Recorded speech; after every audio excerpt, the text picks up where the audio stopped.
Hey Lego fans, it's Jang here from JangBricks.com with a Lego movie set. This is Lord Business's Evil Lair. Lord Business. Business? Business. Lord Business is the silliest minifig ever created. Because there's a regular minifig, and there's him with his big boy pants on. Oh man, what a crazy, silly thing. Yeah, these are his legs. These are actually...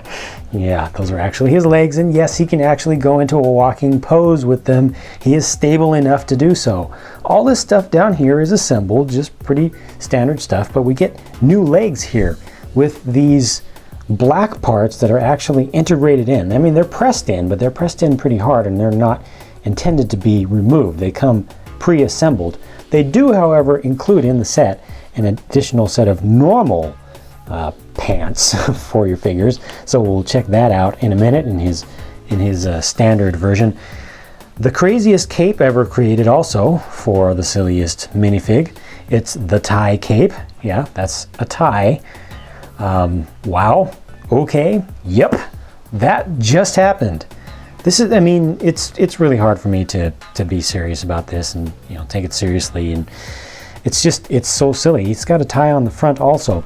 All of this up here, other than the one little stud piece there and the ever-present coffee mugs, this is all one piece. This all comes together. It's technically, I believe, three pieces, but they are pre-assembled together. So all that comes together except for just those three things. Kind of makes that interesting alternate face, especially with the back there, kind of showing the teeth. That's the super ominous face. But the guy himself also has this new upper armor bit, right? And that's just a single piece printed. And when we take that off, put the human face on, we also get the option to put his normal president business hair on to convert him over to his alternate version, his alter ego. I would say that Lord Business is his primary ego, so President Business is his alter ego, the president of Octan and the world. And now let's take a look at him with his non-big boy pants on, with just his normal pants. And yes, I left the tie on. So now you can see it's just a regular size minifigure, but all this other stuff that they include with the set just turns him into that crazy, silly tyrant. So I'll talk about the other minifigures more later on, but first let's take a better look at the Lair, because that's really what this set is all about. Where do we even start with this? I'm going to start over here actually with the set of Where Are My Pants? Obviously a TV set, very nicely done. You know, it's just right along the side there. Got nice rigging up here with the lights with the baffles on the sides. Also has a very nice little TV camera on a proper stand there, built around one of the old, just I think mostly space sets and space set pieces. Just a very nice little, simple, effective design. Also a very nice couch type of design that I personally hadn't seen before, but works out well. Take a look at that from the back. You can see how that's assembled together, and yeah, just effective. Next door to all of that, you have the conference room down here, and that has the conference table in the center. I'll pull that out because it's done as a separate assembly that you can easily just pull out. It's not connected in any way. Got the 4 rotating chairs that can move around just enough to look, you know, spin them in a particular direction, look at what's going on the wall, what's being projected up, look at somebody who's just coming into the room and just have the right range of motion. Back on the back wall that you would be looking at where the projection occurs, you've got a piece there, a modified tile piece with it's a 4x4 with the sticker on there that shows sails going up and to the right and off the chart completely. So that's your lower room of the main section of the layer. Upstairs, meanwhile, we have the think tank. So this is where the master builders are being taken down, and we've got a master builder that can go in there. Unfortunately, it's a little bit tough to get this guy in there, but you just have enough space to fit his cape back in there, and then you can just push him in using these studs that are exposed on these transparent red pieces.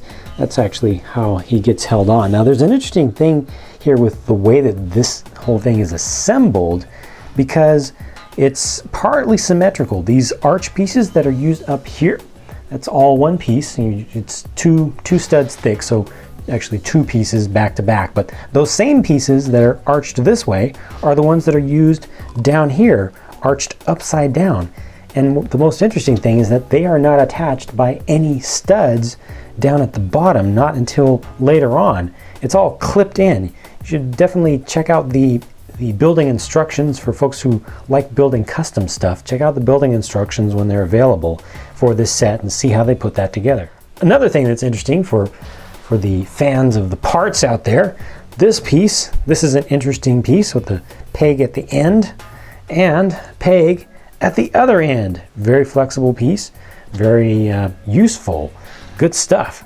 The other side is actually even more interesting to me, and I especially like the crazy glue tube up here that's being squeezed by the mechanical arms. What an awesome little build. Putting something, you know, from a large scale to a small scale that's going to be on a big screen. It's just, there's so many things going on here that make this awesome. And ultimately, this is pretty much 1-to-1 scale. You know, once it gets to the Lego toy form, or yeah, toy format, the glue container that you get here is actually right about the appropriate size. So that works out very nicely. Clever use of the 1-by-1 stud piece, just a plate, round plate with a hole in it. One with a hole in it, so you put actually that is a flick fire missile center that goes through there, or you could use a lightsaber blade to do the same thing, holding that all together and giving you that nice fine tip. Back here is the window. That is the infinity drop window as it's described, and I'll just put the special there, and it actually has a little bit of an action, so you have to watch out for this when you're dealing with actual play value of the set. If you lean against the railing right here, that's actually part of the action. That 2x4 tile that he's on will cause him to fall into the infinity drop area, and he'll actually drop into infinity. You have to just pull it back. It was a little bit stuck when I first started pulling on it there. It looks like, it feels like a piece down below is holding it in, but once you get that working right. Another interesting assembly you definitely need to check out in the assembly instructions and instruction manual to see how that's done, because I can't really show it here because it's all underneath, but it's an interesting little thing they did with a half pin, half axle little Technic piece that holds that on right at the end of the assembly. And then you've got another action down here, and this is where you can release the Kraggle, not the Kraken, the Kraggle. So this pair of doors here is activated from behind, and look at that. They just open up beautifully, and there comes the Kraggle. Get it all the way out. You can actually spin it a little bit if you're tricky with it. Another just awesome little assembly, and it works very nicely from the back. It's very easy to activate everything because this is how the doors open and shut. Very consistent, and once you open it up, down below there's this additional axle that you push in to just push the Kraggle out, so you can kind of rotate that with your finger while you bring it out. It just has a kind of a cooler look to it. And then finally, you do need to shut down the think tank in this set. So you've got the 9-volt battery here, and there's kind of a switch little section right here. When you move this down, it allows you to move the cord, so you can actually move the battery out. And when you bring it all the way down, it's fully loose. When you bring it all the way up, then it doesn't move at all anymore. But the battery itself is just a cool little, again, almost ideal 1-to-1 scale. I think it's a little bit bigger than an actual 9-volt battery, but pretty darn close, and the proportions are just right. And this is another thing that's really cool here, is that they made it so that you can turn that to the side, which is something you can really do with 9-volt battery adapters. You just lift up one side and then turn it over like that, and you kind of use it as a switch. So that's one more thing that you can play around with, and it's just a nice little assembly. And to have an official Lego sticker that says battery, and over here on the side, Octan Batteries Tower, they actually gave them an address, and it's just another very cool little thing. Business Kitty, aka the Unikitty. Is it? Well, this is one of the characters from the show that was especially, or from the movie, that was especially memorable and funny looking. This is all printed, no stickers used here. Yeah, that's all print on 2 sides of a brick. How about that arch piece? Got the real pastel colors, and you got this interesting tail piece, which is also printed on both sides with the medium blue there. And you get the unicorn horn in the medium blue color now, also something a little bit different. And you can turn the head around because it's just on a stud piece, a round stud piece. You can turn that in whatever direction you like. And I guess you can call that one of the minifigures. Here are 2 more of the minifigs. These are Ma and Pa Cop.